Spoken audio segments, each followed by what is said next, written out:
When Donald Trump became president, America witnessed a rise in white nationalism, in hate crimes, and in divisive conspiracy theories.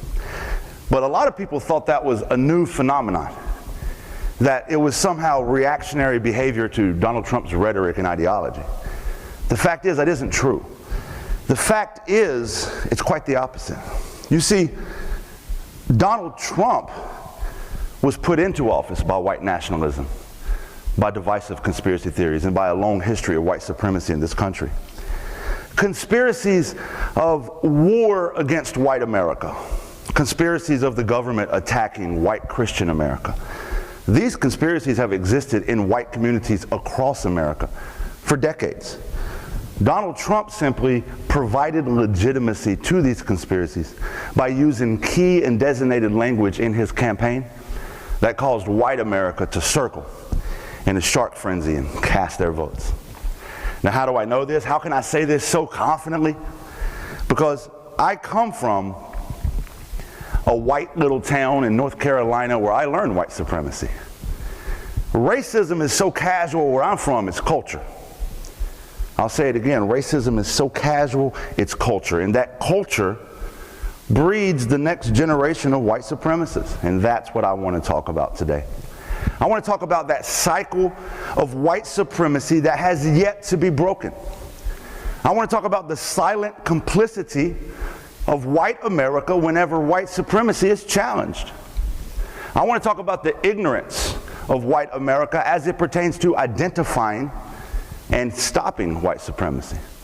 Because you see, white supremacy is the single most dangerous thing in America to anybody who doesn't look like me.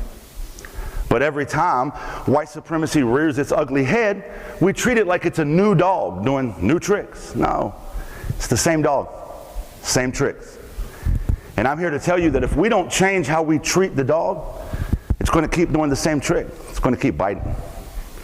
I was raised in the mountains of western North Carolina in a white little neck of the woods, often referred to as a holler. I grew up with the Confederate flag in my front yard, and my neighbor had one in his, and this neighbor in his, and the guy down the road, everywhere. That flag was a sign of our heritage. At least that's what I was told. What heritage, might you ask? A heritage of simple, hard-working Christian folk. Patriots who love their country and their neighbor, as long as your neighbor looks like you. Because I'm here to tell you, I didn't have any black neighbors. In fact, you had to go about 20, 30 minutes down the road before you got to the black neighborhood, or where I'm from, they refer to as the bad part of town. You see, racism, where I'm from, is so casual, it's hidden in plain sight. I didn't know it existed. The N-word was daily vocabulary. I didn't even know that was a bad word. Growing up, I learned that people who sag their pants are thugs. Growing up, I learned if you live in government-assisted housing, it's because you're too lazy to get a job and work hard like us. Growing up, I learned that these people get food stamps and sell drugs. You see, one day my dad was going on a rant about just that when a guy knocked at my door. So I went and let him in. The guy went and sat with my dad, handed my dad some money. My dad weighed out the right amount of marijuana and gave it back to him, you know, a drug deal. And then my dad took the money from that drug deal and he put it in his wallet, right next to some red, yellow, blue, green food coupons. You may have heard of them, they're called food stamps. Did my dad see the hypocrisy of us having food stamps and selling drugs while he's telling me about these people getting food stamps and selling drugs? No. Because my dad would explain it like this: son, I work hard and I pay taxes, so I deserve these food stamps.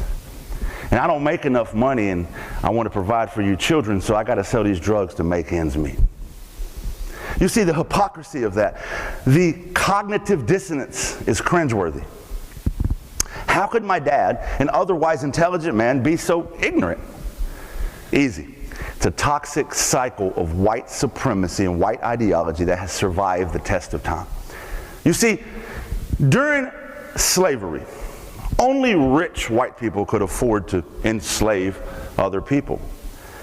But to prevent the poor white people from empathizing with the plight of enslaved black people, what the rich white people did was this. They told the poor white people, hey, if you work hard, you can be like us.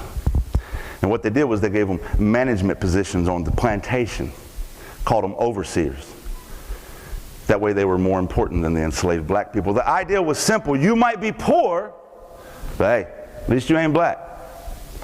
That ideology, that mindset has survived the test of time. Fast forward to my dad sitting in the living room ranting about these people with food stamps and drugs while selling drugs and using food stamps. I can hear it. We might be poor, but at least we ain't black. This is a cycle. And understanding that cycle, understanding that context, understanding this history is the key to dismantling white supremacy. Breaking that cycle is the key to defeating racism. Because I want you to understand, and this is very important, that although white America's busy spinning conspiracies of white America being targeted, there's no tangible, quantifiable evidence to justify their case. But ironically, the same people that believe that will refute systemic oppression against the black community when there's tangible, quantifiable evidence to prove it. The United States Department of Justice statistics show a black man's 3 times more likely to be killed by the police than a white man. The United States Sentencing Commission has proven that a black offender will receive a 19% longer sentence on average than a white offender, same crime, same criminal background. A black mother is 4 times more likely to die during childbirth than a white mother. 22% of black Americans live in poverty, only 9% of white Americans live in poverty.